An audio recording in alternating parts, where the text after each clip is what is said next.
Predict, pick, and prevail in your fantasy football leagues with Nick Giacobbe and Nick Cap. From breakouts to busts, superstars to sleepers, these are the guys that will help you achieve fantasy glory. This is the PrimeTime Fantasy Podcast.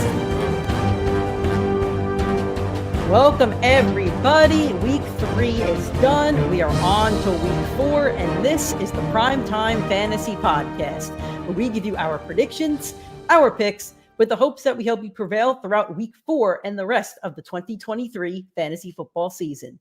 I'm your host, Nick Giacobbe. Joining me is my partner in crime, Nick Cap.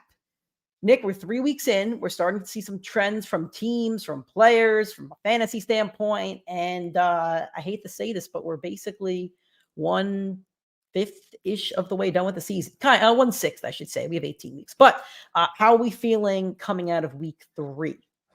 Week 3 was interesting. I mean, you had some normal games, your everyday close matchup, and then you have your Denver Broncos and that coaching staff who lost an all-time offensive coach in Nathaniel Hackett and gained an even better all-time offensive coach supposedly in Sean Payton, and you know that's going to fix that offense. And in a game where he allows 70 points, only puts up 20. Well, here's the thing. I remember the stat last year that if the Broncos had scored more than 17 points, I think in all their games, they would have had a positive record or something. So surely the defense is not the problem. And there's no way that defense gave up and like a close to an NFL record. They're very close to an NFL record. But I digress, and we will talk about that from a fantasy football standpoint, everything else on this show. So thank you all that are joining us live. It is a Tuesday night. We're giving you a show once a week on a Monday or a Tuesday. We're going to go live. Then I will post it on the podcasting platforms and the YouTube. But if you're watching live, it's the best way to get your information before your waiver wire kicks off and before week 4 kind of kicks off. So we are going to do our waiver segment first, giving you the top players that you should target on your waiver wire tomorrow morning at 3:30 a.m. Eastern time. And then we'll do our week 3 recap, recapping every single game, the injuries that happened, our biggest takeaways, and how it's going to help or hurt your fantasy teams for the rest of the NFL season. So before we get into all that, some plugs that I always like to give. If you're watching live, first off, thank you for joining. Please comment. Please share your questions. We'll be happy to answer them anytime throughout the show. And share that link. If you're on Twitter, drop a retweet. If you're on Facebook, drop a share. If you're on YouTube, I think you could share it. Share that link with your friends and help us grow a little bit of a live audience every single time we go live. If this is your first time listening or watching us, thank you so much. We have a show that comes out every single week on our YouTube and audio streaming platforms. That show will be on Mondays or Tuesdays, depending on me and Nick's schedule. I do have a pretty busy work schedule for you guys that do know my job. And as for Nick, he's getting ready to welcome in his first child. So next week, we might have a little minion on the show. We'll see where life takes Nick in the next week. But yeah, Nick is almost a father. So congratulations to him in advance. You can find the show every week on all audio streaming platforms, iTunes, Spotify, Google Podcast, Anchor, basically anywhere where you can find a podcast. You can find us, the PrimeTime Fantasy Podcast. If you prefer to watch and listen to the show, go to our YouTube channel, PrimeTime Fantasy Podcast. That's how you watch us live right now. If you're watching us live, if not, you can watch the replay of it, or I'll actually upload the live version to our YouTube channel so it shows on our videos and our live as well. If you're watching this video live or the replay version of it, make sure to smash that like button on the video. Make sure you subscribe to the channel and hit that little bell icon so you get notifications every time we go live or post a video. Please interact with us on social media. Twitter, TikTok, Instagram is PrimeTimeFFPod. Facebook and YouTube is PrimeTime Fantasy Podcast. We will not be live on Sundays to answer your questions for the time being. However, we will answer your questions on Twitter. I do it every single Sunday morning. So please hit us up on PrimeTimeFFPod on Twitter if you do have any questions on Sunday mornings. We have a London game this week, so I don't think I'll be answering your questions at 7:30. I do work late on a Saturday night, so if you fire off questions for the London game, yeah, I'm sorry, guys. I will not be up at 7:30 to answer those questions. I probably won't be up to watch the game, if I'm being honest with you. All right, let's start the show off with our waiver wire for week 4. So we're going to go position by position and talk about some of the players you might want to add for your waiver wire. So for quarterbacks, I have CJ Stroud owned in 11.2% of ESPN leagues. He's back-to-back performances with 20-plus fantasy points. He has some favorable matchups coming up. So, Nick, what are your thoughts on adding CJ Stroud as possibly a backup or maybe a starter in a 14-man league where Aaron Rodgers was your starting quarterback? Sure. I think he's definitely worth the roster spot at this point. He's looked very poised, very calm, very collected. That receiving core, who we had a ton of doubts on. I remember Nick and I, when before the season started, we said, like, who the hell are we going to talk about when we do the segment where we debate which two players on a roster have better fantasy value in your drafts?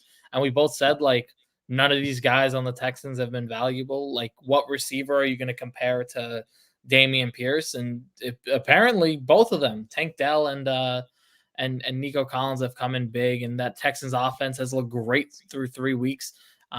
For me, I think CJ Stroud should be on rosters if it's a 2-quarterback league. He's somebody that you're pretty much going to be starting week to week based on the matchup. This week they host the Pittsburgh Steelers. Not the easiest matchup in the world, and Tomlin might be tough on him. But again, if it's a good game script and he's playing in that pocket and Laramie Tunsil can get some good blocks on Watt, you're looking at a good formula for him to have another good game. So for me, I think he's definitely worth rostering at this point, and probably the only rookie quarterback you'll roster this year. Yeah, I'm with Nick on that. So we do have a question here from Dominic. Thanks for joining. Would you trade T. Higgins, Mostert, and Christian Watson for Etienne and Chase in a 10-man PPR? I kind of have to see your I'd have to see your team, but I think you're getting, I mean, Nick might disagree with me on this, but I think you're getting the better running back. I think you're getting the better receiver. I kind of like that trade. I don't know what your thoughts are. I know Mostert had a huge week, but Mostert is known to be a little bit brittle.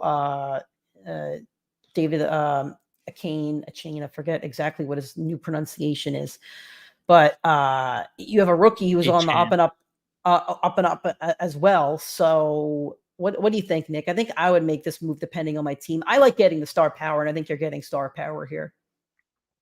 I always say, who's the best player you're getting out of the trade? And if you can turn T. Higgins and Raheem Mostert, who was Raheem Mostert the last 2 weeks, into, I know wasn't great the first 2 weeks, but proved it in a game where Joe Burrow looked awful, that he can still have fantasy value and is an elite receiver in this league. Those two, for that upgrade alone, makes the trade worth it. And then you swap out Christian Watson, who still has not practiced so far this season, for a much better running back. So for me, I think it's a no-brainer for you. He hasn't practiced, and he has a hamstring injury, which is going to linger. And Jordan loves finding other targets. There's no guarantee that Christian Watson comes in here and is the wide receiver one and boasts 100-yard games every week. And he could. We could be totally wrong on that. But again, I would go for this. And Etienne's been pretty productive too. I know he had a touchdown robbed yesterday from Tank Bigsby, but pretty sure Etienne's had like 12 or 15 plus fantasy points in each game. So he's been productive. So I would make that trade. Deshaun says, what's up? What is up, Deshaun? Going back to waiver talk here, talking about CJ Stroud, I agree with Nick. I think even in like 10-man leagues where you roster 2 quarterbacks, you do want a backup. Trust me. I think he's very rosterable at this point. I played him in favor of Joe Burrow this week in a league, and I'm happy that I did. I wish I had done it in a second league. Instead, I played Russell Wilson. I'm all for it. Then we have Baker Mayfield. He's rostered in 15.7% of leagues. He had his worst game of the season last night against a very tough and stingy Philadelphia Eagles defense where it was pouring rain. He only had 10 fantasy points, but doesn't really worry me. He has a tough matchup this next week against New Orleans, then the bye. Then after that, he has Detroit, Atlanta, and Houston. So, Nick, what are your thoughts about picking up Baker Mayfield as your backup? I said it, after 2 weeks that he's a guy I'm comfortable rostering. Didn't want him for the Eagles, and I don't want him for that division matchup against the Saints, but Detroit, easy defense. Atlanta should be an easy defense, and Houston has looked pretty good through 3 weeks, but for the passing game, no one in that secondary is blocking Mike Evans. So for me, I think that's a guy that you can have and should have on your lineup. Again, another guy like Stroud, you're only really going to play based on the matchup, but right now he's looked really good. He looks poised, and that offense has been rolling. So the rain stopped him, but that's not going to be the case week to week. So I think he's worth a roster spot. Moving on to running backs, not David. I'm sorry, I said David. My mind slipped. It's been a long day, guys. Devon Achane is only owned in 16.5% of leagues. He had 18 touches for 203 yards and 2 touchdowns. Raheem Mostert's stats are also incredible. I think Achane is going to be the number 1 waiver ad this week. I'm pretty sure of that. So, Nick, what are your thoughts on him? Being your number 1 waiver claim. I think he's worth it for sure. I mean, Mostert, you hate to say it, but it's a matter of time before he misses time. And Achane, that's the correct Achane, that's the correct one. Okay, Achane did say that he is going to be like he will be the guy at some point this year, right? Like I drafted him in multiple leagues for this reason. And I always say, do not drop your rookie running backs and receivers after 2 weeks. Give it to the week 3, because that's when you'll really see if they're still not getting workload. So for me, like a guy like Tank Bigsby, I'm willing to cut for a guy like A-Chain. Zach Charbonnet, a guy a lot of people believed in. He looks like he's just going to be the handcuff running back to Kenneth Walker. And the thing is, Charbonnet looks good, but Kenneth Walker looks really good. So of course, you're just not gonna get touches. Exactly. So A-Chan clearly has an opportunity in this offense to become the number 1. So he's got to be the number 1 running back target, if not the number 1 on the entire. And there's a chance that the Dolphins are the highest scoring offense in the league this season. There's a chance. So yeah, he has to be your number 1 waiver target. I actually, somebody dropped him in a league where I actually needed a running back, and I scooped him up last week. So good job. Some other running back targets in case you have a late waiver and do want to stash, same guys as last week because they're still not really owned. Rashawn Johnson only owned in 33.4% of leagues in the Taylor Swift Bowl. He did out carry Khalil Herbert, but nobody probably saw that again because Taylor Swift was everywhere. And then Tajay Spears only owned in 15.8% of leagues. I think he may have outscored Henry. I think he may have even outsnapped him. I think I could be right on those two things. So what do you think of these two players, Nick? Do you favor one over the other? Do you think they should be on rosters? Where do you kind of stand on this? Tajay is definitely the one I want between the two. As fine as Johnson looks, I do think Herbert is the better running back. I think Fields is the best ball carrier out of that backfield, and that offense has been absolutely horrendous. I mean, putrid. They've been the worst offense in the NFL, and it's not even close. He's not going to have a lot of scoring opportunity. They're not going to be on the field much, and if they ever get control of a game, they're going to manage the clock. So I think you're looking at a team that's going to win 2-3 games this year and not have a lead and not have a game script that's going to be good enough for him to be a good fantasy play. So even if you do like the talent, the situation is probably the worst in the league for any running back. I'll take Rashawn Johnson over Zach Charbonnet or Tank Bigsby right now because I still think he has the chance to be one of the 32 starting running backs in the league. So those are guys I would cut him for. On to some wide receivers. Tank Dell, who was on our waiver target list last week, so hopefully you listened to the PrimeTime Fantasy Podcast, but he's only owned in 23.3% of leagues. So, there you go. He had back-to-back games with 20-plus fantasy points. Your thoughts on the rookie for the Houston Texans?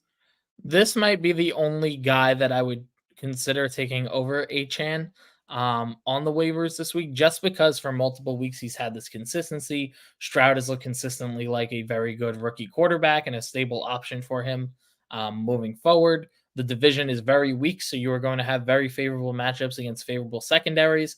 The game script in that AFC and with that schedule is going to be CJ Stroud having to pass for 300 yards. Well, the Texans are not going to lose, they're not going to win, I should say, a lot of games. So they're going to be down in a lot of games. So there's going to be a lot of opportunity to score for wide receivers. Exactly. So for me, it's a Tank Dell versus A-Chan debate for who the number 1 is on the week.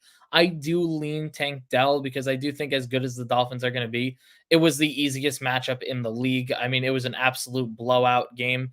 You're not going to see 4 touchdowns from your backup running back that many times, and you're waiting on the running back 1 really to go down. But there are concerns with Ahmed coming back, and I know Jeff Wilson, if he returns this season. I'm not scared of either of them. I'm not scared of them. I think we see a 1 and a 2 in Miami here, and I think that's it. I think McDaniel's. My only concern is the depth chart before the season was supposed to be Jeff Wilson as the 1 and Ahmed as the 3 and A-Chan as the 4. Now, I do think that they've proven that should not be the case, but you never know. Mike McDaniel runs that Shanahan offense where you don't know who the back's going to be every week. So for me, I do think Tank Dell on a week-to-week basis will put up more consistency, even though his ceiling might not be as high.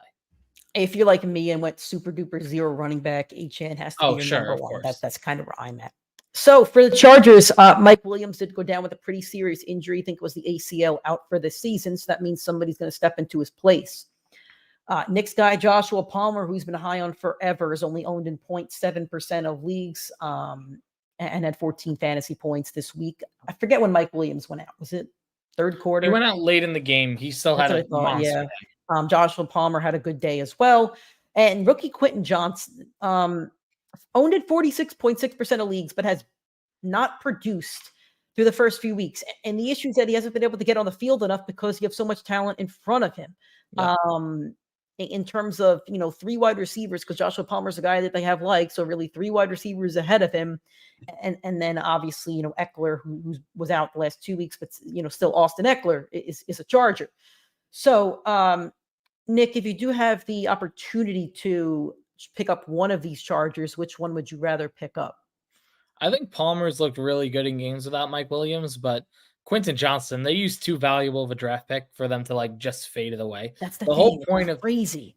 The whole point was they took it. I believe they used a first-round pick on him. They did use a first-round pick. It was like so the 22nd overall pick. If you're going to draft him with your first overall pick, and as a player, he's massive. He can easily slot, not easily, but he should be able to slot into the exact role of Mike Williams on a Kellen Moore offense. It screams like he should be the guy, but Palmer has done it so consistently where, for me, I'm still going to lean Palmer, but I wouldn't fault you for taking Quentin Johnston. First round pick. I think both are worth the roster spot. I think if you're going to keep your league, I think you need to roster Quentin Johnston. Yes. And if your team already looks solid, through 3 weeks kind of what your holes are and what your holes are not. So if you're 3-0 and you're 2-1 and you scored a lot of points, I think you go with Quentin Johnston because I think he's your long-term fix. But if you need a flex play for next week, I think Joshua Palmer is a fine flex play. So if Johnson's available in your league, he's going to go in the top 3 or 4 waiver claims. But if you have 9 or 10, you could pick up Palmer and slot him in as a waiver play. I don't think that's a bad play at all. Got some questions here. Joe writes, is it time to give up on Chig Akon? I can't pronounce it, not even a try. I'm not answering this yet because you got to wait till our week 2 recap. But let's just say I'm not really high on the Titans. Yeah, I'm with Nick. I think there's no point in rostering him at this point. At best, he's a streamable tight end. I'm not doing it. From Dem7, should I trade Tank Dell and Mostert for Josh Jacobs? Go ahead. You're getting the better player.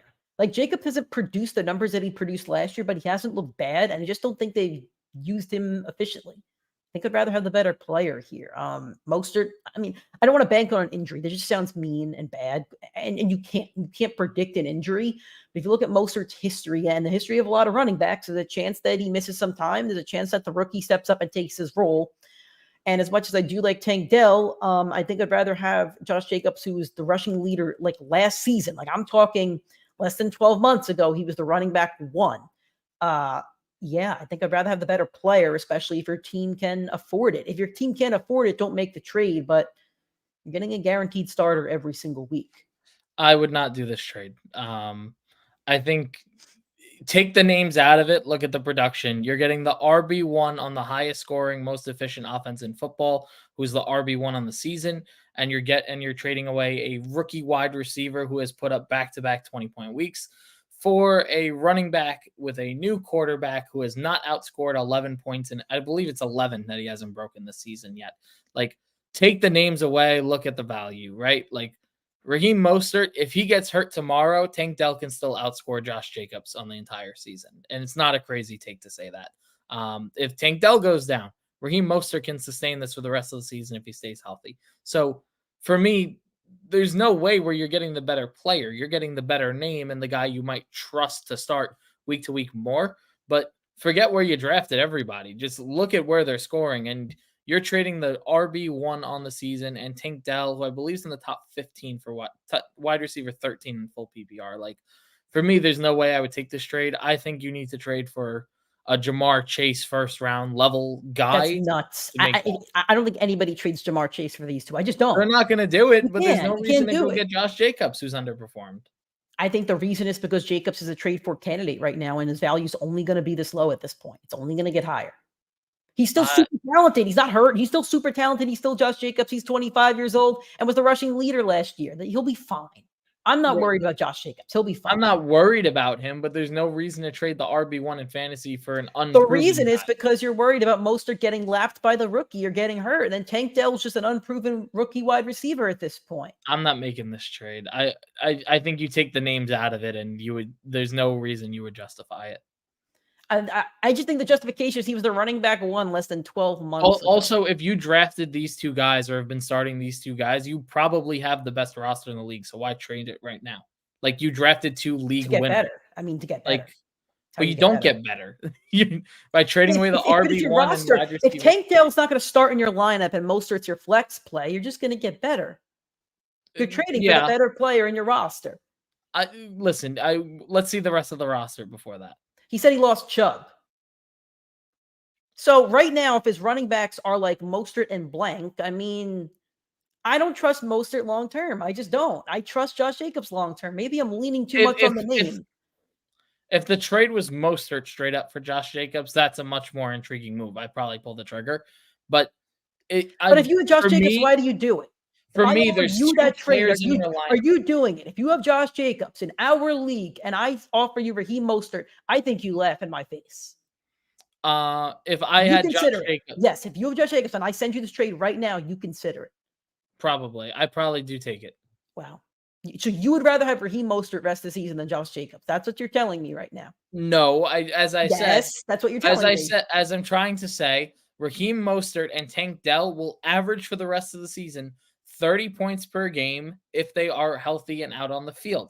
The ceiling on any given Sunday is 20 to 30 points per each of these players. So why would I abandon safe floor, high upside for a guy that's floor so far has been under delivering in fantasy? There's no reason for me to take this trade if I have these two. Okay. I don't think that Tank Dell is starting in a lot of lineups.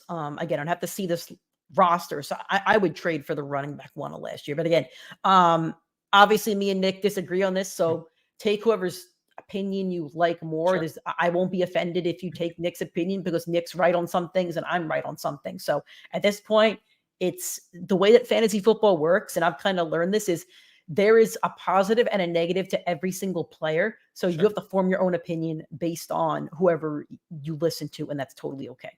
Yep. On to Dominic's next question. We got a lot of questions in this chat and we appreciate that. So if you are watching live, please drop a like on this video, share that link. We appreciate that. We'll get to all your questions. This is why we want to do a live.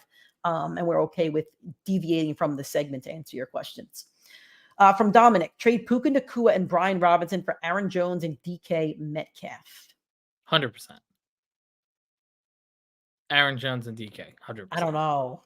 Puka looks really good. Puka's garnering a lot of targets. And I know that Cooper Kupp is coming back, but Stafford's going to spread the ball around. And he finally has a wide receiver, too, that he trusts. I think the Rams offense is really, really intriguing once Cooper Kupp comes back. And Brian Robinson, I don't have the numbers in front of me, but he's being treated like a running back one. Like Antonio Gibson is dead. I would drop Antonio Gibson. He's gone. Yeah, he's dead. He's dead. He's dead. Brian Robinson, though, is a guy who is a solidified running back one, and I think could end up being a league winner by the end of the season because you got a running back one in round 10. Now, Aaron Jones is hurt for another week or two.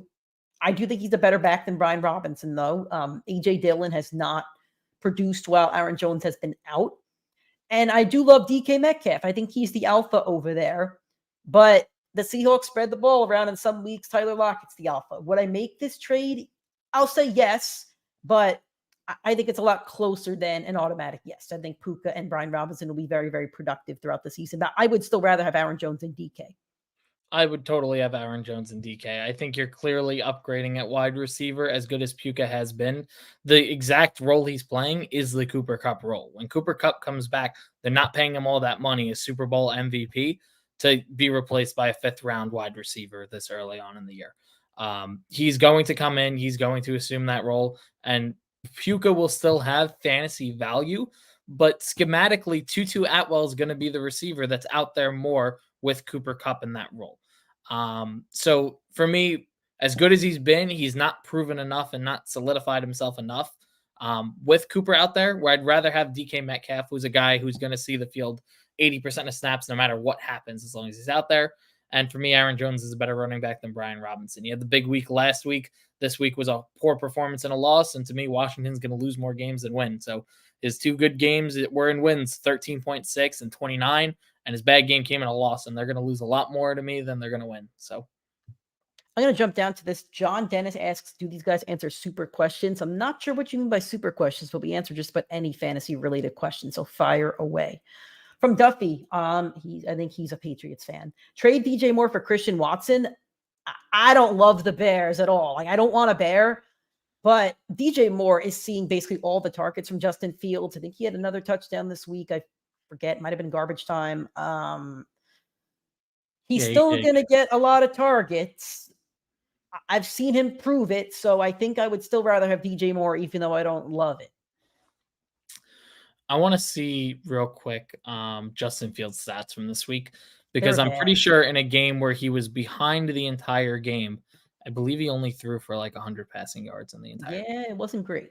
So if your game script is going to be perfect for DJ Moore to have a great game, and that's the production you're going to get from your quarterback, it ain't enough to be on your fantasy team. I also think that the Chiefs defense isn't getting enough credit. I think they're really for sure. That's for sure.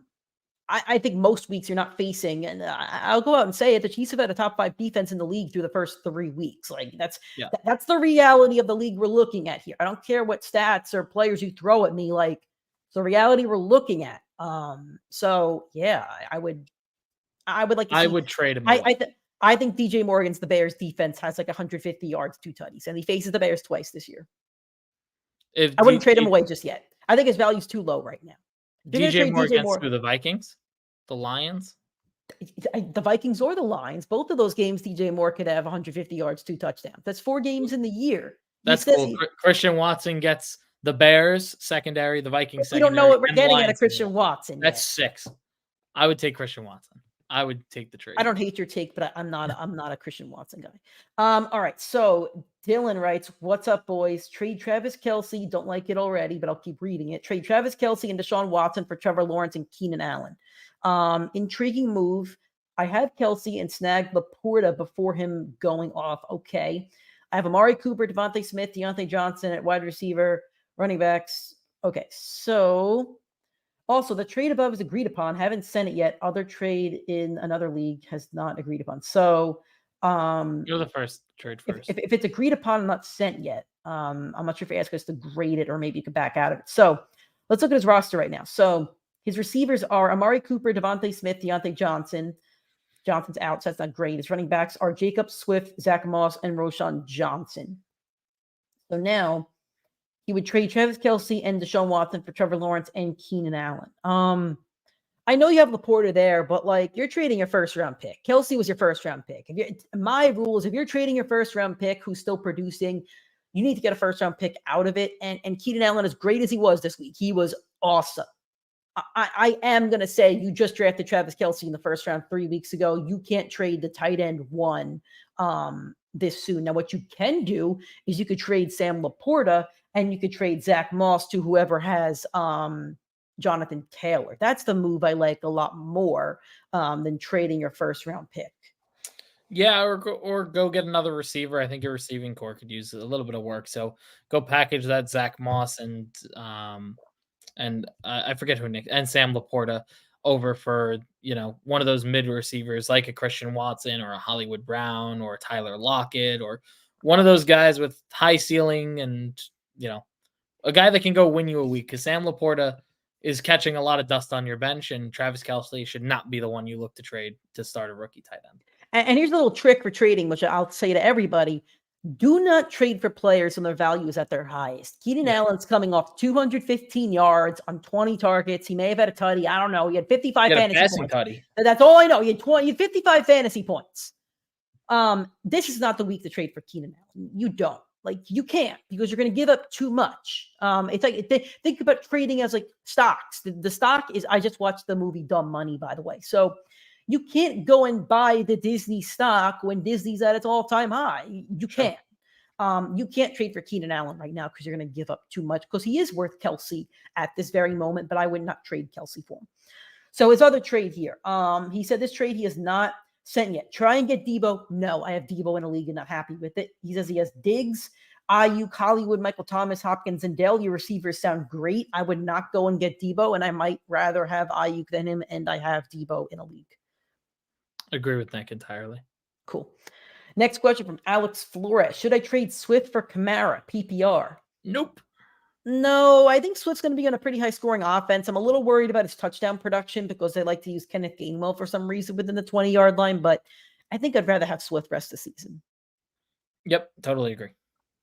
From Parker, would you do this trade? I get Waddle and Gibbs for Mixon. Yep. Yeah, I love it. Waddle's going to be on the highest scoring offense in the league, and I think Gibbs can score just as much as Mixon. I love it. I like this trade a lot. Totally agree. Great, cool. From Dave Ward B, should I trade Mark Andrews for Derrick Henry? No, both of the values are pretty low. I don't want Titans. I just don't.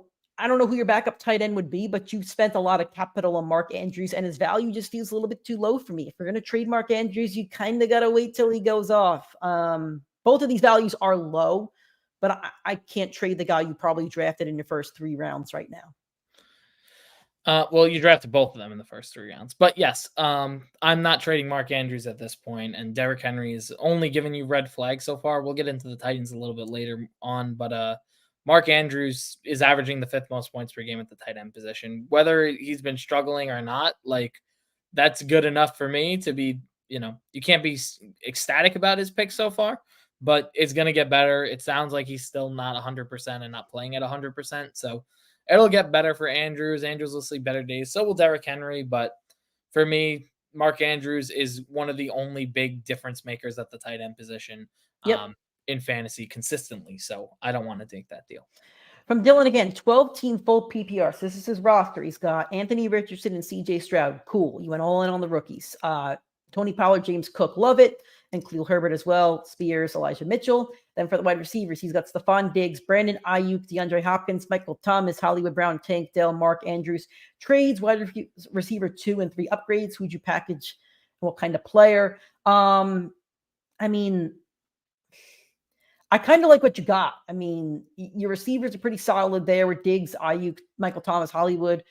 I don't love Hopkins, but I think you're stuck with him at the moment. You have a good tight end. Yeah, I mean, I kind of like what you got unless you could find a way to get another quarterback. Yeah, I was going to say maybe upgrade the quarterback or get another, more of that running back depth. I mean, a guy like Jacobs or Henry is a good trade low candidate now, like a good guy to target. And hope that they do see better days. Maybe a Jonathan Taylor. The guys I'd look to pivot from are DeAndre Hopkins, maybe Michael Thomas and Hollywood. Nobody wants them though. That's the issue. Yeah. You don't want them either. Sure. Fair enough. From John. So let's see. Okay. So this is his roster. He has Mahomes, Najee, Miles Sanders, AJ Brown, Waddle, Christian Watson, and Kelsey. I got DJ Moore, Hollywood, Jonathan Johnson, and Laporta. So I'm assuming that's his entire roster.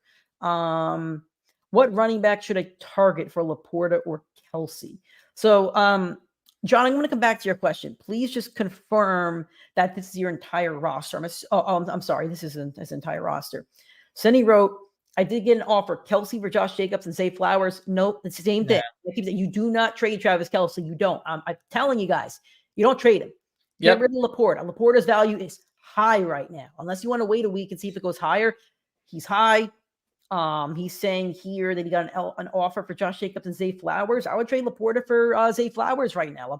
Zay Flowers just had like 10 targets. I think he's averaging over like 6 targets a week now. Go trade Laporta for Zay Flowers at that point. Do not trade Travis Kelsey. I agree. I agree with Nick entirely. That's the better move. Going back to Dylan, says he really likes Laporta. Keenan Allen without Mike Williams is going to get peppered with targets. I agree, but his value is too high. I wouldn't trade Travis Kelsey for him. Keenan Allen's already been peppered with targets. I'm pretty sure he's the only player in NFL history to have over 15 targets through 3 weeks, like average. Yeah. So he's getting peppered already. He's not getting that much more. You can't let go of Travis Kelsey. You can't let go of the guy you drafted in your top 4 or 5. You probably drafted him in picks 1 to 5. The only way I am trading Travis Kelsey is if you have Justin Jefferson, Jamar Chase, McCaffrey. Like, you need to give me a star back, or you need to give me like AJ Brown and somebody else. Like, you need to give me a top 10 star. And Keenan Allen is playing like it. Don't get me wrong. But his value is sky high. It's at, again, stocks. It is at high. You can't trade for him while he's at high as much as you love seeing it. Totally agree. And Nick agrees. So, and you all are welcome for the questions that we are answering. I see the thank yous in the chat. From Bryce, do I trade Ramondre Stevenson and a Kane for Eckler? Did I say it wrong again? Yeah, you said it wrong. Chan. All right. Yes, because Austin Eckler is a stud and he'll be back in 2 weeks and can win you a fantasy football championship. Nick is absolutely right on this take. From Fernando. Hey, Fernando, good to see you back. I know we saw you with the live shows last year. I'm sorry we're not providing them again. Hopefully soon. Hey, hope you guys are good. We're doing great, I think. Maybe. Sort of. I got a trade, and it got me thinking. I received Jonathan Taylor and Jordan Addison, and I give up Amon-Ra and Kyle Pitts. Non-PPR, what do y'all think? I think Amon-Ra is one of those guys I don't want to trade right now. He's getting like 12 targets a week. I just don't think you trade him. I think he's a guy you drafted probably in your top 12. The other two guys are not guys you drafted in your top 12. I know you're in purgatory with Kyle Pitts, but Kyle Pitts shows up in London. So you play Kyle Pitts this week and then you ship him off. I totally agree. I think Pitts is almost on the fringe of being dropped at this point. Not this week. You play him this week. Regardless of that, Amon-Ra for Jonathan Taylor and Jordan Addison. It's not a terrible package, but I still wouldn't do it. For me, even if Jonathan Taylor comes back like off the pup, we don't know how he's going to fit in with this team. Zach Moss has looked pretty good already. We don't know if he's going to get traded and where he gets traded to. There's no reason that the Dolphins should trade for him at this point when they're already moving the ball as well as they have. Jordan Addison, week to week, you're not going to trust starting him. He'd really have to be a flex play based on matchup. So there's so many question marks around those guys versus Amon-Ra, who Nick already told you is giving you 12 targets a week. So I'm not going to budge off Amon-Ra for that value or for that package, but similar packages. If you wanted to shop Amon-Ra and Pitts as a package, you could probably get a better trade offer, but I wouldn't totally pivot on that.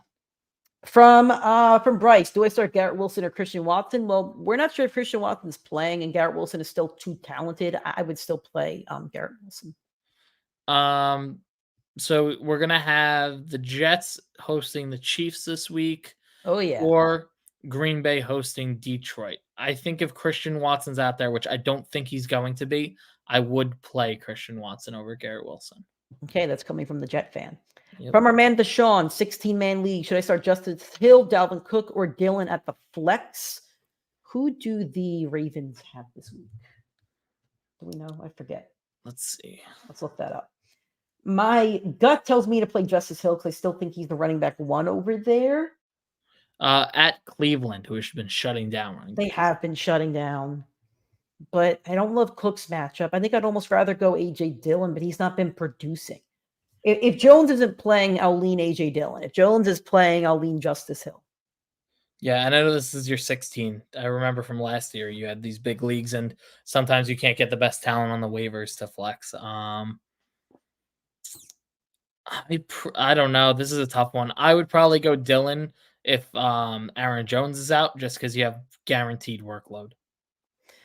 From Bryce, this is turning into a question show. This is fun. We'll get back to our waiver wire after these next two questions, and then we'll keep answering questions, but we do have to get in our other topics as well. Bryce, rank these three rest of the season: T. Higgins, Garrett Wilson, DK Metcalf. I think I kind of want to go DK Metcalf since I'm a homer, and he should be the wide receiver one over there. I say should because some weeks it's Tyler Lockett. Then I think we'll go T. Higgins and then Garrett Wilson, who's really had a fall from the stars with Zach Wilson as his quarterback. I agree. I think if you asked me before the season, I would have went Wilson, Higgins, then DK. So it's funny how the whole thing flipped. From John, thoughts on Christian Watson rest of the season? Seems like there's believers and non-believers going into the season. Hand up, I'm a non-believer, and I'm still a non-believer because he's got a hamstring injury, and I don't know what we're getting out of him. I was a non-believer going into the season, but after seeing Jordan Love he's not a great quarterback, but he's been very, very good through 3 weeks. He's efficient and serviceable for fantasy. And certainly, I think he's a top 5 quarterback right now.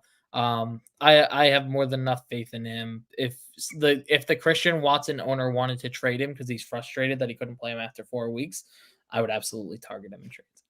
All right. We'll keep asking those questions, guys. We're going to go back to our waiver wire segment, but again, we'll keep answering those questions. And if you're enjoying our feedback and our opinions, we're going to be live every week on a Monday or Tuesday night, depending on me and Nick's schedule. If you're on YouTube, make sure to hit that little bell to get notifications every time we go live. Subscribe, like all these videos and follow us on social media, PrimeTimeFFPod. So you know when we go live. And John says he's a believer. Well, if you're a believer, I'm not going to tell you that you're wrong, because like I said, there's positives and negatives to every player in fantasy football. It just so happens that I don't believe in him, and that's just kind of where my opinion's been. I could be wrong about a lot of things. I say it all the time. So just to recap for our wide receivers, me and Nick both really like Tank Dell as your number 2 waiver claim. Joshua Palmer is a good serviceable player for the next few weeks, but we think Quentin Johnson is going to be the better waiver claim for the rest of the season. Let's go to some other ones. Marvin Mims, the Denver Broncos, owned in 8.6% of leagues, 15 plus fantasy points in the last 2 weeks. Your thoughts on adding Marvin Mims? I think he's a good ad, and I think he's a great start this week. He's going up against the Bears, who have been one of the worst secondaries in football. As bad as the Broncos have been, game script has been very good for them. So you have a very prime opportunity for Marvin Mims to really break out. He's looked really good the last 2 weeks. And he's got a great matchup here. So I would snag him now, because next week, if he has a good matchup against the Bears, he is going to be unclaimable. He will be on the worst fantasy teams roster. I think he's a good ad / play in 14 to 16 man leagues. I think he's a tough ad as a wide receiver 3 on an offense that isn't super duper productive. And he could end up being the wide receiver 2 or 1, but that's kind of what we're seeing. Yeah. So for the Packers, Romeo Doubs owned in 27.1% of leagues. 5 plus targets in deeper leagues. 5 plus targets in 2 out of 3 games and 3 touchdowns on the season. Then Jalen Reed in 21.7% of leagues. 5 plus targets in all 3 games. I'm not targeting either of them. I'm not a Packers believer. And when Christian Watson comes back, I know I'm kind of counteracting my opinion. I think it's either kind of share the wealth or Christian Watson gets the bulk of it. I don't believe in either of these guys. I won't trust them in my starting lineups. I agree with Nick that I don't trust starting them yet. But Romeo Doubs, in the 2 games where it wasn't the runoff between the Packers and the Falcons, he has over 18 points in each of those 2 fantasy matchups. So for me, if you're putting up 18 fantasy points, you don't belong on the waiver wire. You belong on a late bench spot. And I'm not ready to flex him yet, because I don't know what we're getting. But if you do need to play him, if you did experience a Mike Williams season-ending injury or something like that, and you are one of the mid-waiver guys who does need a play this week, going up against the Lions on a short week, I mean, that's a very solid matchup for him. I would love to put him out there. For tight ends, if Sam Laporta is available, he's still available in 60% of leagues. Yep. If he is, go get him. That's all we got to say. Moving on, Jake Ferguson for the Cowboys, owned in 19.8% of leagues, 7 plus targets in 2 out of 3 games. Your thoughts on him as the replacement for Dalton Schultz? He's fine. I mean, listen, the tight end position is going to be a punt as is. And he's one of the better guys to play on a week-to-week basis. So for me, why not roster him? I think I'd take him over Kyle Pitts. I would take him over Kyle Pitts. I would take almost any tight end at this point over Kyle Pitts, though. What about Luke Musgrave for the Green Bay Packers? 13.3% of leagues, 8 targets this week. This is the problem with the tight end position. So Luke Musgrave right now is the tight end 10 in fantasy football. He is averaging 7.8 points per game. That's how horrendous the tight end position is in fantasy football. So I don't love him. I don't really want him. But listen, 8 targets out of your tight end, that is serviceable. You're waiting on the guy who gets in the end zone. So for me, I prefer the Cowboys tight end, because the Cowboys, to me, will put up more points every single game and have more touchdown opportunity. But workload, game script should be probably more favorable to Musgrave. So some streaming defenses. If the Chiefs defense is not owned in your league, I think they got to be a top waiver priority for you, because I think they're going to score a lot of points against the Jets. They were very good against the Bears. They've been good the entire season. If you pick them up, you might just keep them on your team the rest of the season. We also have here the Pittsburgh defense versus the Houston Texans, the Rams defense versus the Colts, the Bengals defense versus the Titans, who have looked just putrid. That's going to be a really gross, low-scoring game. And the Baltimore defense versus the Cleveland Browns. So, Nick, give me your top 3. That's not KC, because they're number one, and I think they're owned in a lot of leagues. I would probably then go the Rams defense against the Colts. Zach Moss has been fine, but he has not seen Aaron Donald in front of him. When you take away the running game from that team, the receiving options are quite thin. I do think the Rams are going to look pretty good in this game. I think they're going to not wipe the floor with them, but I think you have a clear coaching mismatch with Sean McVay. I think rookie quarterback going up against that And the front Rams seven are is not due for a win. They lost the last 2 games. They're due for a win. And they've looked good in all 3 of their games so far. So, not so much last night, but they've They looked look pretty good bad. in They all the just games. So. tough matchup. Yeah, it happens. I would go to the Rams first.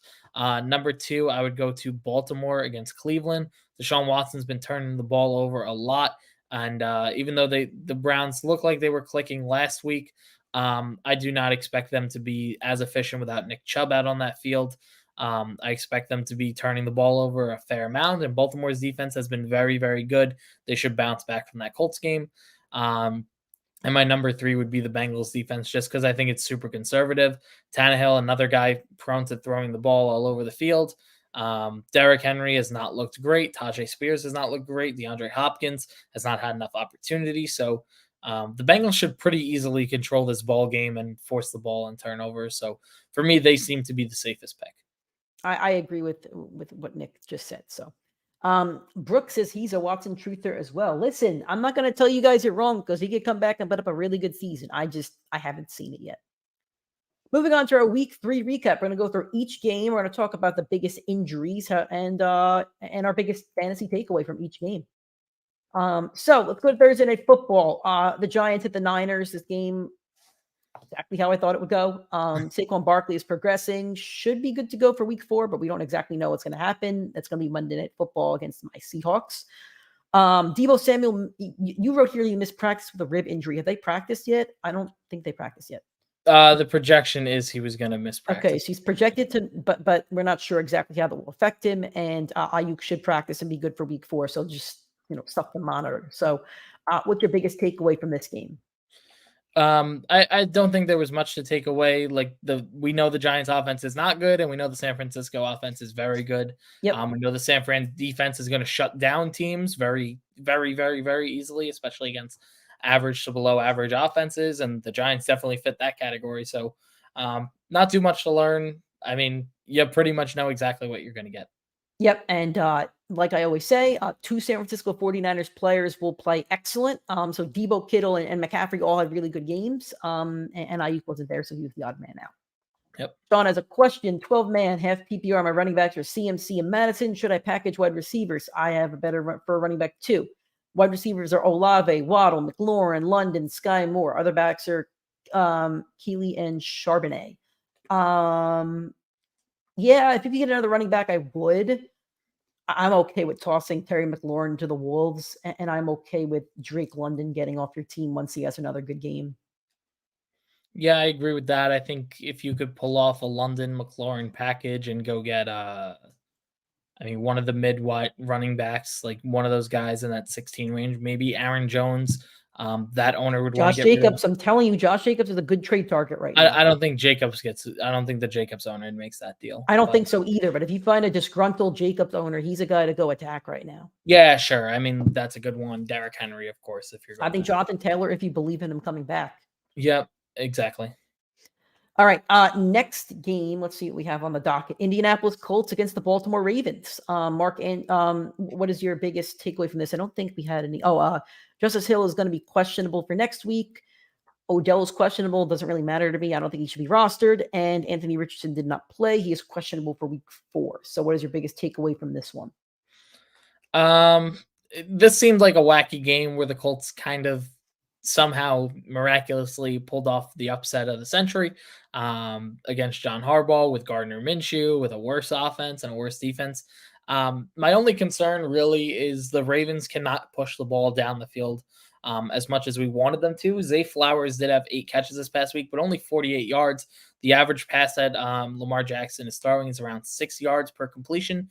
So they're not getting the ball downfield, and having the running backs hurt and opening up that deep passing game and missing, I believe they were out Bateman and they were out Odell in the game. So your passing options have become very thin. Your running options have become very thin. So keep your eye out on Baltimore.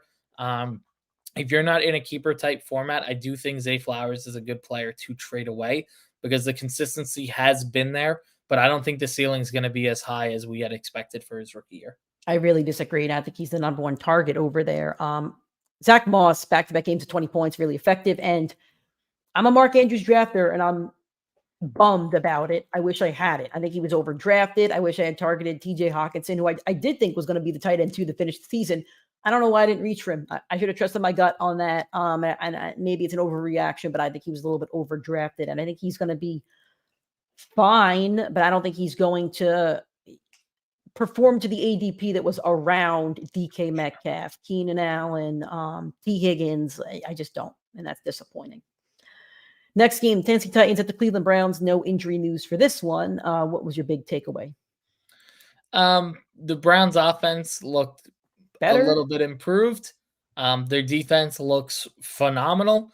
But it was also against, in my opinion, the second or third worst offense, and probably the worst non-Zach Wilson starting quarterback in the NFL with Ryan Tannehill. I hate the Titans. I've said it for a while. They're not the team for me. They're boring. They're not for me. And Hopkins is just like, he's kind of screwed there. Maybe he wanted more money, but I don't know what he was like thinking. That Ryan he went to the place where wide receivers go to end their days. Like, yeah, I'm not really sure why that was the choice that he made. I think he wanted money. I don't know. Again, his choice. He wanted New England, and New England wouldn't give him an extra $2 million. I don't know why he would want New England, though. I think there's other options out there, but whatever. Cooper had a really big game, and no running back looked good. 2 good run defenses. Jerome Ford looked okay. I know he had the reception, but no running back in this game on either side really did look good. Next game, the Atlanta Falcons at the Detroit Lions. David Montgomery didn't play. They also haven't put him on IR, which is really interesting because he did say it would take a couple weeks, but maybe it won't. So that's good news for Monty owners like myself. So what was your biggest takeaway from this one? Listen, we've gone on about it. I said it after week 2. Drake London, the 6 for 60 and a touchdown. It does seem like a one-off, and I do think that there's a real argument that he can get cut if you have Tank Dell or Achane available. I mean, his 3 games were 0, 18, and 5.1. I think somebody would want him, though. Before you cut him, you got to try to trade him. Somebody sure. You could look to trade him, but I mean, he is not going to be a trustworthy starter. I don't think at any point this season, unless if Heineke does get the rub and gets the start for the rest of the year. But it doesn't look like that's going to happen because the Falcons are going to win close to 10 games this year. So why bench him? Deshaun says he got offered Swift for McLaurin and Josh Kelly in that league. Do I accept? No, I think you're giving up a little bit too much. See if they could package something with that. Josh Kelly's been the worst starting running back in the league. It's been bad. And horrendously awful. Like, to me, that's a guy that could probably wind up on your waivers anyway. So but he's getting rid of him. So I mean, that's okay. So it's really McLaurin for Swift. Yeah, exactly. So, and I think I'd still kind of rather have McLaurin. I think. My biggest takeaway from this game is that Sam Laporta is great. 84-1, and the points keep increasing. And if you did bank on him, kudos to you. And I don't think he's available on any more waiver wires. Joe, if you're asking live trade discussions with me and Nick, respectfully, no, we are not going to spend our time on the show doing that. You have our phone numbers, just being honest here. The Saints at the Packers. Aaron Jones is limited in practice, or should be limited in practice this week. Christian Watson could be limited or could not practice. We don't know yet. It's Tuesday. Derek Carr has a shoulder sprain. He will be week to week. We're expecting my man Jameis in week 4. Oh, yeah. I love me some Jameis. And Jamal Williams went to the IR with a hammy, but Kamara is back from his suspension. So you don't want any other running back on the Saints. So there you go. Your biggest takeaway from this one? Both of these teams look like the 4 through 6 seed in the NFC. And they are so average at football in every aspect. I think the Saints really need the Saints defense is really good, I think. The Saints defense is good, and the Packers defense has been pretty good. I think Kamara this week is going to either really open up that offense for Chris Olave and Michael Thomas to really break out, because Jamal Williams, he was good at the goal line last year. And when they brought him in, I believe in the game where he got hurt, he had 9 carries for 29 yards. they're very inefficient on the ground and they have not been good. So if Kamara can open that up, and all the reports from camp are that it was very good, you're going to be looking at a whole new offense. And I do think Chris Olave and Michael Thomas, I think they're very sneaky trade for candidates with Kamara coming back, because that field is going to open wide up if Kamara is going to be underneath catching balls and being as explosive as he was and as training camp reports were.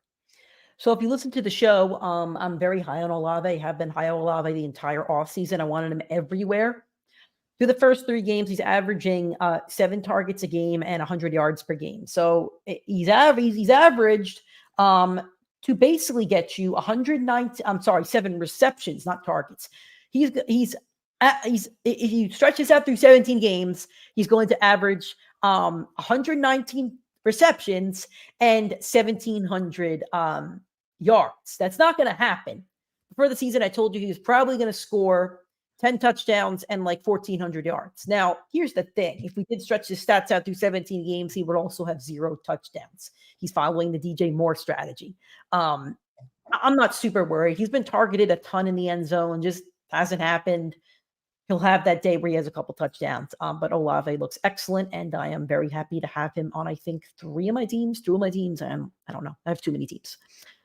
The Houston Texans at the Jacksonville Jaguars. No real injuries in this one. What's your biggest takeaway?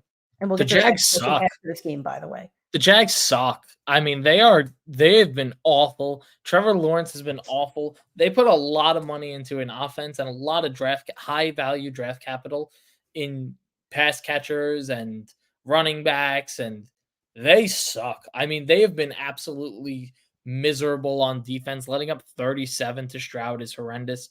The week prior against Kansas City, who we agree is a great defense, put up only like 9 points. I think the Jags fans are in for a rude awakening, that this team is not as good as we thought. And this week they're going to host Atlanta, who is going to manage the clock. I think Jacksonville is due for a horrendous game. No, Calvin Ridley is not having his revenge game. It's a home game. Calvin Ridley. It's in London. It's a home game. It's a home game. It's a home game. London. It's a home game. It's in London. What does that mean? The Jags home stadium is in London. It's a home game. Have you seen the Jags fans in London? That's a home game. No, it's not a home game. I'm telling you, watch the game Sunday. We're going to talk next week. We're going to talk next week. I want you to see the crowd with the green that's going to show up. I'm telling you that it's a home game. The owner kind of wanted to move them to London. It's a home game. It's not a home game. It is. It's going to sound like a home game. Calvin Ridley, after the first 2 quarters of football, only has 80 receiving yards for the rest of the season. Yeah. As high as and confident as we were in him, I mean, before the year, I liked him. He was not me. You took your take right back after week 1. I did. You're right. I did. I did apologize for my overreaction. Okay, week 1. And I also said, no. Because I said at the beginning of that show that week 1 means nothing, and there's a lot of overreactions. Well, you said it wasn't. You said it was real. So my friend who's a Jags fan, shout out to my boy Vinny. He basically said to me, the Jags are not going to be that good this year as people expect because they put no money into the defense. Yeah, he kind of knows his team. So my 2 takeaways, we spoke about Tank Dell enough, so I'm going to take that note out. I was high on Christian Kirk for the season. He had a better game than Ridley back-to-back weeks. I'm not saying he's going to do that the entire season, but I did say I'd rather have Christian Kirk in round 7 than Calvin Ridley in round 3. I shouted it from the mountains, and I did say week 1 I might have been wrong, but I'm just saying. I was saying that a lot on this show when I have no shares of Calvin Ridley. I also have no shares of Christian Kirk. From Dominic, last question. I just traded Brian Robinson and Dameon Pierce for Aaron Jones and Tank Dell. Is that a good deal? I think so. You got the best player in Aaron Jones in the deal. Tank Dell looks really good. I don't want Dameon Pierce at all. I like Brian Robinson, but yeah, I like the deal. Good trade. Yep, I agree. Next game, Nick, I think we could skip this one. I think you have 0 thoughts on this one, so we could skip it. Denver Broncos at the Miami Dolphins. As far as injuries, Waddle's in concussion protocol, but looking at the score, I feel like the ghost of Waddle's out there somewhere. Salvon Ahmed will probably return this week. We'll see what that means for the running back situation, but I'm not worried about him. So, Nick, I'll let you go first. Your biggest takeaway from a fantasy football perspective, not a football perspective. If I told you before the season that the Dolphins were going to hang 70 points on the Denver Broncos' head, what would you have thought was different about the team? What would you have thought? You would have thought maybe they landed Jonathan Taylor in that trade. That was I would have thought that the entire secondary tore their ACL. You would have thought there might have been a hurricane. You would have thought COVID was going around the defense or the entire coaching staff. No, the only difference was the second best playmaker on that offense was out. It makes zero sense how horrendously bad that the defense for the Broncos fell off an absolute cliff. But I'm all here for it. I cannot wait for my Week 5 Super Bowl where the Jets get to go to Denver and this Nathaniel Hackett and Zach Wilson led offense get to absolutely embarrass the Denver Broncos. That's the only thing I want this season. For fantasy purposes, we did an episode last year where we said, what are the 5 offenses you want a piece of? I mean, the Dolphins are the offense that you needed a piece of this year. Yeah. We didn't talk about him, but the tight end for the Dolphins, might be a good guy to go add on your team just because you want a tight end that's going to have the opportunity to score early and often. And the Dolphins have been the number 1 offense in football by an absolute mile so far this season. So for me, that's the thing I'm going to be targeting going into this waiver wire week if I have one of the better teams in fantasy football. So I'm glad you didn't mention this because I'm going to mention it. Every year there's a quarterback that's drafted in round 8 to 12 that ends up being a stud. And that's your league winner. Cam Newton 2015, Jalen Hurts last year, Dak Prescott, I think did it a couple years ago. Lamar Jackson, Josh Allen, 2020. Tua Tagovailoa. That's your league winner, ladies and gentlemen. If you went in on Tua and you had the mindset of, I'll draft Tua, hopefully he doesn't get hurt. Well, you know what? You're reaping the rewards. I wish I had the balls to do it. I wish I did do it. And I considered it in a couple leagues. And this is the one year that I really took my quarterback early in every single league. I took Jalen Hurts in round 2 of a 12-man keeper league. I have Burrow in a dynasty league. I didn't take him, obviously, but I took Burrow in another league. I took Herbert, my favorite stat sheet stuffer, in another league. And my final quarterback is, let's see, Burrow, Herbert, and who else was I rooting for this week? Crap. I can't remember my other quarterback. Let me give me like 30 seconds. I know it's not this league because this is going to. You talk about that. I know you. It's Fields. It was that bum Justin Fields. That bum was not performing to his ADP. Rotten. That was a rotten quarterback pick by me. We'll get there. Nick's right. Okay, but anyway, Tua has 27 plus fantasy points in 2 out of 3 weeks. The only week he didn't was against the Patriots. Low scoring game. Cool. Not worried about it. Tua looks awesome. He looks awesome. And I've kind of been a Tua defender, but also been a Tua against him. I've been half and half. I've been wishy-washy, but Tua looks awesome. And if you drafted Tua, and as long as he stays healthy, I hate saying that, but as long as he stays healthy, I think you win your fantasy football championship if you drafted Tua in round 10. All right, moving on. The Los Angeles Chargers against the Minnesota Vikings in the shootout that we all knew it would be. Your thoughts on this one? You just talked about Tua being a league winner, but I don't hear you talking about the real QB1 and QB2, the only 2 guys ranked above Tua this season in Kirk Chains and Justin Herbert, your favorite stat sheet stuffer. I love these 2 stat sheet stuffers. I do. I root for Kirk Cousins, especially if they're watching the quarterback show, but he is a stat sheet stuffer. I agree. I love Kirk after that show. And I can't wait for the Jets to hopefully go after him for a 4th round pick and expiring deal. But we know it's not going to happen. This is not the NBA where we get things that make us happy. He's going to be a 49er next year, and I'm going to rip my hair out. Oh my God! Please no! Don't let one of my buddies. Nah, Purdy's been too good. They're not going to abandon Purdy. Anyway, your stat sheet stuffer. His former coach. Your stat sheet stuffer. I am going to defend Justin Herbert one last time. Well, I say one last time. One more week in a row on this show. Justin Herbert in his career has played 13 total games with Mike Williams and Keenan Allen out on the field. And now he just loses one of them for the entire course of the season. It's heartbreaking that Mike Williams is gone again, another year, but this is the one year where I'm going to say he can prove himself. Outside of Kansas City, that division is very weak between the other 2 teams. The opportunity is there for them to make the playoffs. You have the Bengals, who started 0-2, obviously won. The Jets have their quarterback go down for the year. Pittsburgh doesn't look as good as people predicted, who people thought would be a fringe team. Yeah, but the Dolphins Jacksonville isn't great. Like, there's plenty of opportunity to make the playoffs. So I'm going to say it now. Justin Herbert, I'm calling you out. I'm holding you to a higher standard than I have the last 3 years because the opportunity is there. I know you lost your receiver, but the talent is there on that offense. The only thing I will say is that the defense has got to get better. That defense has got to get better under that horrendous coaching, and he should still be fired after the win.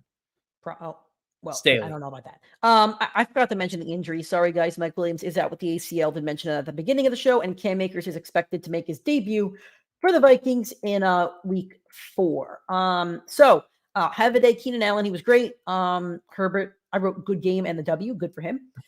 Josh Kelly stinks. That's my note. I'm not starting him again. Against a really bad rush defense and just terrible. Alexander Mattison, very worried about him, especially after the news of the trade. He went 93 rushing yards, no touchdown. That's okay, not his fault. And 5 receptions for 32 yards. I still think he's the running back 1, but he has to play better to keep that job. I'm not super worried about Cam Akers because Madison did just play well, and they chose Madison over. They did choose Madison over Dalvin Cook before the season, so I'm not. My level of worry is at like a 4. If he played bad this week, it'd be like an 8. Your thoughts on your worry for Madison? I know you're an owner. I mean, listen, he's going to be more of a matchup-based play. I said last week I said it 2 weeks ago. I don't like the Eagles matchup. I said this past week I love the Chargers matchup, and he had a very solid fantasy day. It's always going to be a matchup-dependent play. I'm not worried about Cam Akers the first week. There's no way he's going to memorize that whole offense and come out there and be shining lights against the Carolina Panthers. So Madison should have a day. Madison should be good. I mean, the Vikings, this should be their first win of the season, undoubtedly against Andy Dalton, unless if Thielen goes for his revenge tour. Oh yeah. But anyway, listen, Madison's going to be matchup-based play every single week, and there's enough solid running backs getting enough workload where you should have the depth on your team to replace him if you need. If there's one game I don't want to talk about, it's this one. Patriots at the Jets. They signed Trevor Siemian today, so maybe he'll play. I got nothing. My fantasy takeaways, I don't want to play anybody, including Ramondre Stevenson. This is why I was kind of low on Ramondre Stevenson. I don't have anything for you. Like, Breece Hall looks bad. The offense looks bad. They can't move the ball. Even you as a Jets fan was kind of saying that Garrett Wilson is really matchup based and it's really tough to start him. Like, these are 2 teams I just don't want any fantasy shares of right now. I totally agree with that. I mean, last year this game finished 10-3. This year finished 15-10. And for some reason, Randall Cobb is out there on a Hail Mary, drops the potential game-winning play. Like, for me, I think there's too many things that are broken about both of these offenses at the moment. Ramondre is the only one that I would trust playing week to week. I know he hasn't been great for fantasy yet, but he's out on the field. He's getting opportunity. And I mean, I said before the year, and I've said it every single week, that Jets front 7 is going to be the best in the league outside of San Francisco. So there's no surprise he did not have a great day on the ground in this matchup. Bills at the Commanders. This was a walloping. Your big takeaway from this one? I think a lot of people overreacted to Bills week 1, and we said, yes, week 1. Yep. Yeah, week 1. And since then, they've been the number 1 offense in football. That's not the Miami Dolphins. We are going to have an absolute shootout haymakers this week as we get the Dolphins at the Bills. That should be the most entertaining game of the week. I expect that to be on Red Zone more often than all the other games. Listen, that Diggs and Allen duo, there was no reason to fade them. I know Diggs, a lot of people got stale on and didn't want to take him and didn't like the attitude before the season. There's no lack of chemistry there. The two of them have been very good for fantasy. And sure, maybe Josh Allen isn't the number 1 quarterback or number 2 that you drafted him to be, but Patrick Mahomes and Jalen Hurts, they're not playing much better. And if you take out that week 1 game, Josh Allen's averaging a cool 23.5 points per game. So there's no problem. He's going to bounce back. He's going to play Miami. He'll have a phenomenal game, and he'll probably wind up in the top 5 quarterbacks on the season. My other little note is that James Cook had 98 rushing yards, had a touchdown robbed again. So McDermott, what are you doing? You're doing my boy dirty because you know he's going to want a nice contract in 2 years. But aside from that, yeah, yep. Alrighty, Carolina Panthers at the Seahawks. The Red Rifle Andy Dalton played in place of Bryce Young with an ankle injury. I was very scared of the Red Rifle, but the Seahawks prevailed, luckily in the typical Seahawks fashion. Your big takeaway from this one? Adam Thielen, the geezer. He Apologize. He proved me a big part of the take is I said that Bryce Young was not going to be good for him, and the Red Rifle delivered. I still don't like Adam Thielen. I don't think there's any either, but he got me 30 fantasy points. I don't think there's any week you're going to confidently say I want Adam Thielen in my lineup at any point this season. Right. This week might be the matchup where you do get it against the Vikings secondary, but you will not trust him at any point week to week on the rest of the season. He is rostered in almost every single league. The other guy on that team I do think needs to get rostered, needs to get a look at is DJ Chark. He was hurt before the season, did not do much of training camp at all, and then came in week 3 with Andy Dalton. I think he had a very solid day. So he's a guy that I think I'm keeping my eye out on. If you had multiple injuries and you're in a deeper league, he's definitely worth a stash in the waiver wire ad.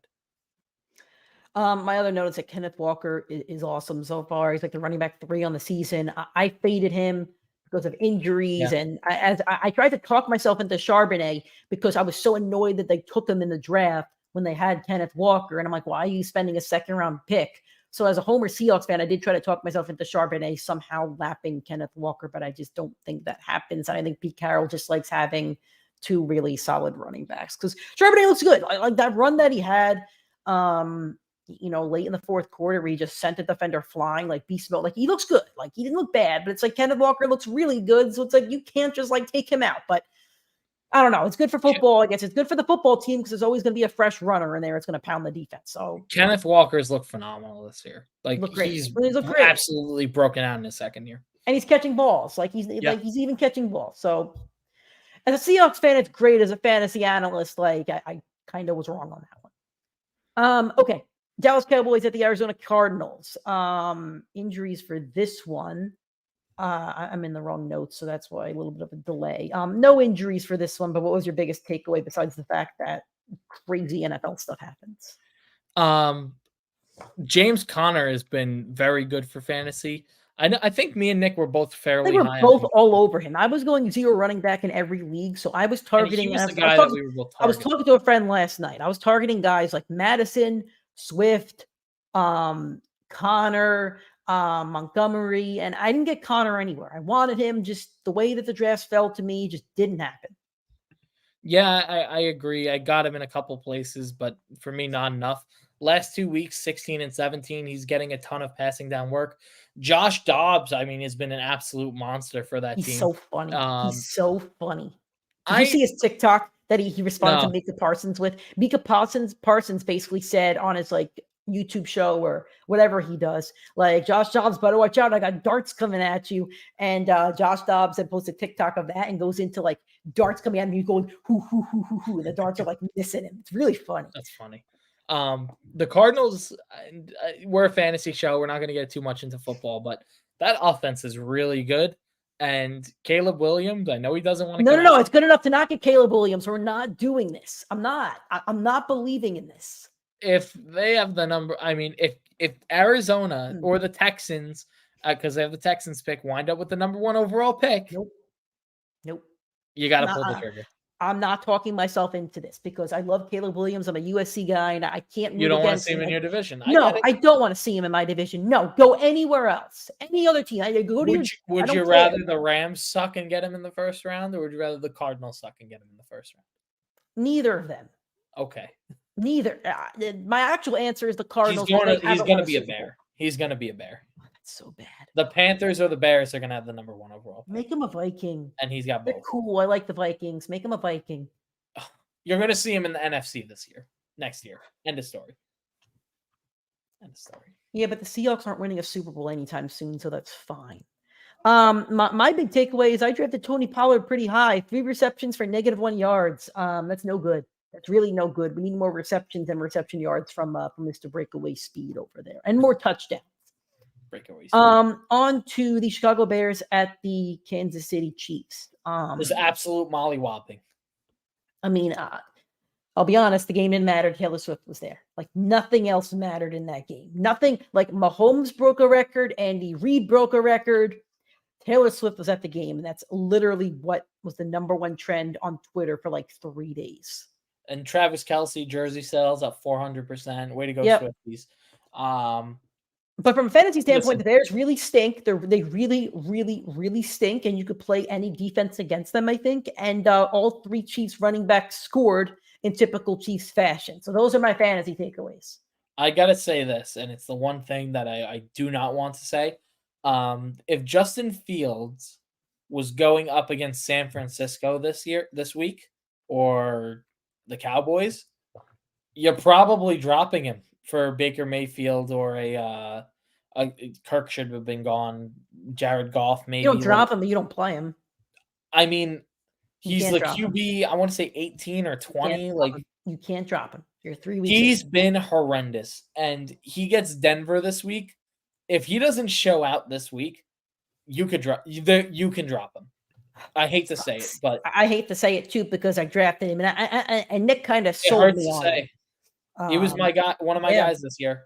And he was very good last year. He's very, very good. Sunday Night Football, Steelers at the Raiders. Really funny. The Raiders lost the game, but all their fantasy players were pretty effective, and the Steelers fantasy players were not. That's how the NFL works. Fun. Your biggest fantasy takeaway, though? Yeah, both these teams suck. They need upgrades at quarterback. Devontae Adams should request a trade, and he should become a New York Jet and join. No, he shouldn't. No, he should not request a trade. That'd be horrible for his fantasy value right now. Nope, he should become a Jet, and he should team up with Kirk Cousins, and then Aaron Rodgers the following year. Listen, none of these guys on these teams, their quarterbacks, for the Steelers, the quarterback, Pickett, absolutely not good.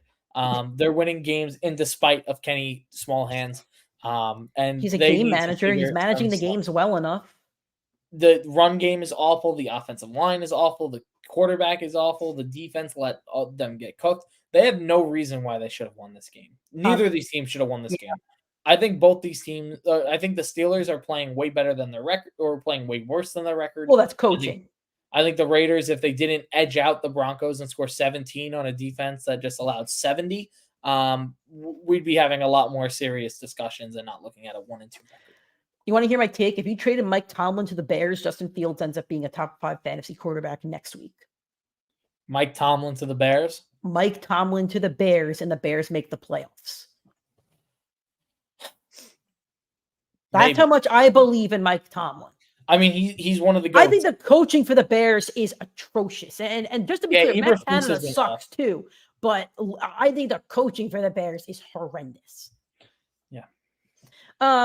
Nick, are you going to apologize to Devontae Adams this week? Or how many weeks are we going to go by? I'm just curious.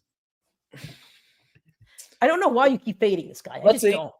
Chargers, he's going to cook them this week. Hey, let's be fair, though. If he didn't have 30 this week, he scored 20 points on the season. But he got a concussion. He was out in the second game. He had a breakout game against the poor secondary. No, he had 17 fantasy points week 2 with the concussion. No, he stinks. He stinks. You need to apologize, my friend. One of these weeks I'm not ready to apologize. I don't know what you got against Devontae Adams. He hasn't lost you any championships. He's a good guy. I don't understand your hate against Devontae Adams. I don't. No, I don't hate him. I definitely won't hate him when he becomes a Jet and joins Aaron Rodgers. But all right. And Jacoby Myers is also a weekly starter. And the Steelers running backs are terrible. They're just Najee looks bad. Yeah. All right. Monday, and also Jimmy G has a concussion. I'm not sure how much that matters, but he has a concussion. We might see Nathan Peterman next week. I don't know who their backup is. I really don't. It's the rookie, the 5th round rookie. Oh, okay, cool. The guy that got hyped in preseason. Monday Night Football. You said the Eagles played with the flu. I didn't hear about this, so enlighten me. The whole offense, apparently. I heard Jason Kelce, Jalen Hurts. They had the flu game. They had the flu game where they dropped 30 points in the pouring rain on the Bucs, I guess. Sure. I mean, my biggest fantasy takeaway is that Swift is your weekly starter now if he wasn't already. He just doesn't get used in the red zone. And AJ Brown, 9 for 131. Awesome stat line. I just have one prayer after this week. First off, Mike Evans has been that dude. I'm Probably so the biggest steal of the draft. I mean, it's him, Tua, and like Connor. I mean, if we're making an all steal the draft team, I would say it's like Tua, Connor, Swift, Mike Evans. I don't know another receiver. Give me another receiver and like Laporta. I mean, that might be your all steal team right there. Yeah, I mean, yeah, probably. I'm gonna say one prayer about this man. Do not get hot-headed this week against the Saints because it's the one thing you do every year, which rubs us the wrong way and Suspension underdelivers for our fantasy team. So, and it could get you suspended. Just please cook Lattimore and do not beef. That's the only thing I'm going to ask. I'm going to ask one thing of you this season outside of delivering for my fantasy team. All right. Last game, the Rams at the Bengals. Joe Burrow is a warrior playing on the injured calf. He didn't look wonderful, but I don't think he looked terrible. He was a warrior. He shouldn't have played that game, and he did. You're very anti-Burrow. He's a warrior. He's not a warrior. What has he done to be a warrior? What did Rodgers do? He didn't come back in that game. He could have stood. He could have thrown a couple. He could have stood with a torn Achilles. Yeah, he could have thrown. Kobe did. Horrendous take. I'm being ridiculous. Everybody knows I'm being ridiculous. Burrow played through a freaking injury against a tough defensive line. And the Bengals didn't look great as an offense. Besides Jamar Chase. We talk a little bit of football on the show, and we have to talk football sometimes for fantasy. I think the Bengals look very, very out of sync. T. Higgins looked like he didn't want to be there, kind of. Joe Mixon in the line, I guess, looked good, but I don't think they look in sync. I don't know if it's Zach Taylor's play calling, but they're not firing on all cylinders right now. And I'm confident that they will, but it just wasn't this week. And it won't be next week either because the Titans play them very tough. The Bengals will win, but it's a tough game. I'm going to do something. I'm going to make my statement on the Bengals. Okay. And we know every year I make one statement on the Bengals for the last 3 seasons of this podcast, and they always outdo it. So before I say my take, either Jamar Chase is now going to go off for the rest of the year, Burrow's going to finish as the top 3 quarterback, and all will be well for my fantasy team.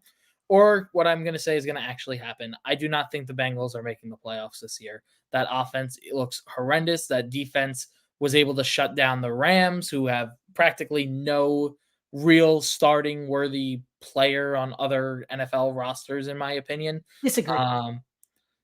I do not think that this team is nearly as good as they were advertised. And I don't think it's just a Burrow problem. I think that team's got a lot deeper issues outside of that. I think you have a very frustrated receiver in T. Higgins, who you chose not to pay. He's also not giving the opportunity to, like, Joe Burrow has given him 16 targets in week 1 and week 3. He's caught, I believe, 2 balls between those 2 games, and only 4 of those balls were deemed catchable by the NFL. I think you have a very frustrated receivers. I think you're watching Tyler Boyd outperform Higgins. I know he had the big week 2, but they still lost the game. I think there's so many deep issues with that team, and I know we were talking about T. Higgins as a buy low candidate. I would sell him right now for what you could get, unless if they really fall off, start 1-4, and then trade him because they know this is the only time they'll get real trade value. I really do not think that this is going to be a very good team rest of the season. So I'm going to answer some questions before I give my take. From B-Ball Luke says, drop Gainwell for Tank Dell, 1 billion%. Yep. Definitely do it. Love it. From Daniel, drop James Cook for Swift, not in a billion years. I love James Cook. I mean, is this an 8-man league? Maybe I'd rather have Swift now that I think about it, but like they both need to be rostered. So how many teams is your league, and can you drop somebody else? Because I want both of them on my team for the rest of the season. Yeah, you got to have other options unless if it's too short of a team. And if it is too short of a team, you should be packaging James Cook with somebody else to upgrade big and then add DeAndre Swift. Yep. From Zah, are the keys droppable? I don't know what you mean by the keys, so let us know who you're talking about. Now my take on the Bengals.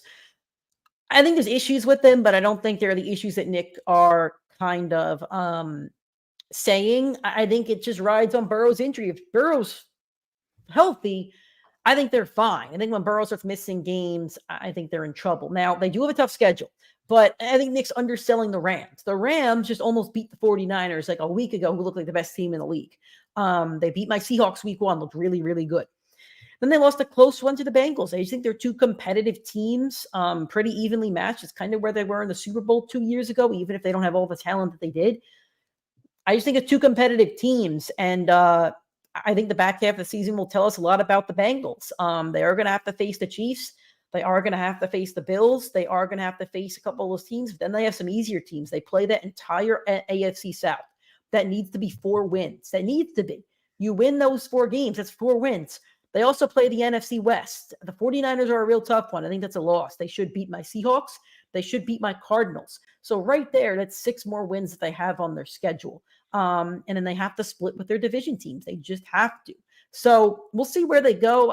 I don't think Nick's opinion's wrong, but I don't think they're a team that's really rooted with a lot of like behind the scenes issues besides T. Higgins. I think he probably is frustrated. But he had 2 tutties last week, so it's not like he's had the worst start to the season. And I would buy low on T. Higgins because I think Joe Burrow's injury should get better unless he takes a really bad hit. Then, it is what it is. So Zaz talking about the Jets. I think Breece Hall and Garrett Wilson are the only 2 Jets you could roster right now, and it's tough to play them. It really is tough to play them. I agree. The only other thing I would roster is the Jets defense, obviously. Okay, that makes sense too. Well, yeah. All right. That is our show for episode 7. It was a long, beefy one for you guys listening on the podcast. But again, we had a lot of questions. We had almost 30 minutes of questions. That's why we do the live. The live will be every Monday or Tuesday night. You'll see it on our social media.